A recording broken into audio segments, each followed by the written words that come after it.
Assalamualaikum warahmatullahi wabarakatuh. Selamat pagi anak-anak. Semoga Allah selalu memberikan rahmat dan nikmatnya pada kita semua. Selalu sehat ceria dan semangat dalam belajar. Dan semoga Allah selalu memudahkan kita dalam belajar. Dan memberikan ilmu yang manfaat. Amin. Anak-anak, pagi ini Ustadz akan memberikan materi dan tugas pembelajaran fikih. Akan tetapi sebelum Ustadz memberikan tugas sekolah, Ustadz ingin tahu sudahkah anak-anak mengerjakan tugas-tugasnya di rumah pagi ini? Sudahkah pagi ini, anak-anak membersihkan dan merapikan tempat tidurnya sendiri? Sudahkah anak-anak mengerjakan sholat duha, membaca Asmaul Husna, dan mendoakan orang tuanya? Ingat, jangan sampai anak-anak di rumah hanya cuman malas-malasan saja. Karena itulah ladang pahala kita. Di rumah kita harus bisa membantu orang tua kita dan selalu mendoakannya, agar selalu diberikan kesehatan dan keluasan rizki yang barokah. Amin. Anak-anak, seperti biasanya, sebelum kita mulai pembelajaran hari ini, marilah kita membaca doa bersama. Semoga Allah selalu memudahkan kita dalam belajar dan memberikan ilmu yang manfaat pada kita semua. Amin. A'udzubillahi minasyaitonirrajim. Bismillahirrahmanirrahim. Alhamdulillahirabbil alamin. Arrahmanirrahim. Maliki yaumidin. Iyyaka na'budu wa iyyaka nasta'in. Ihdinas siratal mustaqim. Siratal ladzina an'amta 'alaihim ghairil maghdubi 'alaihim waladdallin. Amin. Anak-anak, setelah kemarin kalian mempelajari pelajaran 1, yaitu tentang sholat sunnah rawatib qobliyah dan ba'diyah, mulai dari niat bacaan dan cara-caranya. Pagi ini Ustadz akan memberikan materi dan tugas pelajaran fikih pelajaran 2, yaitu tentang sholat jamaah dan qashar. Akan tetapi sebelum Ustadz memberikan materi, tugas anak-anak adalah menyiapkan buku tulis dan pensilnya, untuk mencatat materi yang Ustadz sampaikan nanti. Dan hasil dari catatan anak-anak, bisa dikirimkan di classroom sebagai feedback pembelajaran anak-anak pagi ini. Anak-anak, melaksanakan sholat 5 waktu adalah salah satu kewajiban bagi kita sebagai umat muslim, yang harus dilaksanakan. Namun, kadangkala ada sesuatu hal yang menyebabkan kita terpaksa tidak melaksanakan sholat wajib tepat pada waktunya, misalnya, saat kita sedang dalam perjalanan yang sangat jauh, dan tidak memungkinkan kita untuk melakukan sholat pada waktunya.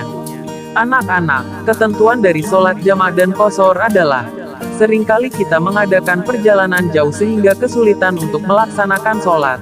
Meskipun demikian, tidak ada alasan untuk kita tidak melaksanakan sholat fardu. Karena Islam tidak memberatkan. Kita bisa sholat dengan cara dijamaah, atau digabungkan, dan qashar atau diringkas. Hal ini merupakan rukhsah atau keringanan, yang diberikan Allah, agar manusia tidak meninggalkan sholat fardu walau dalam keadaan apapun. Sebab Allah tidak menghendaki kesukaran pada hambanya. Anak-anak, sholat jamaah adalah sholat yang digabungkan. Maksudnya menggabungkan 2 sholat fardu yang dilaksanakan pada satu waktu.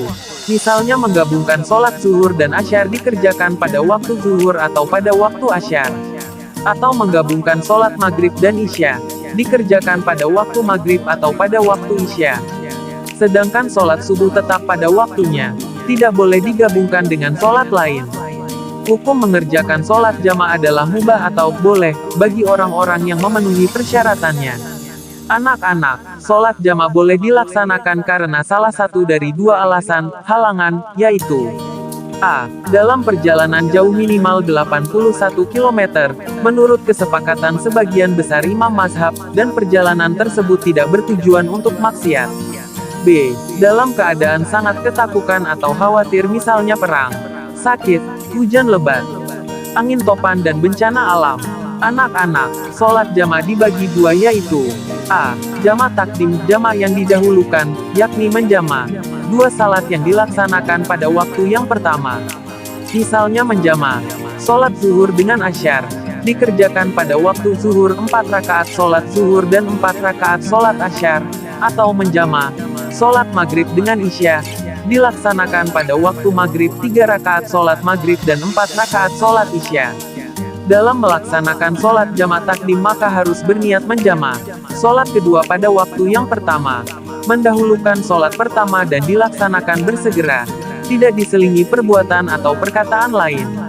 Pelaksanaan sholat jamaah takdim. Pada sholat yang kedua harus masih berada dalam perjalanan. B. Jamak takhir, jamak yang diakhirkan, yakni menjama. Dua sholat yang dilaksanakan pada waktu yang kedua. Misalnya menjama. Sholat zuhur dengan asyar. Dikerjakan pada waktu asyar atau menjama. Sholat maghrib dengan isya. Dilaksanakan pada waktu isya. Adapun saat melaksanakan jamak takhir maka harus berniat menjama. Di waktu sholat yang pertama. Tidak disyaratkan harus mendahulukan sholat pertama. Boleh mendahulukan sholat pertama baru melakukan sholat kedua atau sebaliknya. Pelaksanaan sholat jamak takhir. Pada sholat yang kedua harus masih berada dalam perjalanan. Anak-anak, mungkin hanya itu materi dan tugas pembelajaran fikih hari ini. Sampai di sini. Selamat belajar, tetap semangat, dan jangan lupa selalu menjaga kesehatan dan selalu mematuhi protokol kesehatan. Ustadz akhiri. Assalamualaikum warahmatullahi wabarakatuh.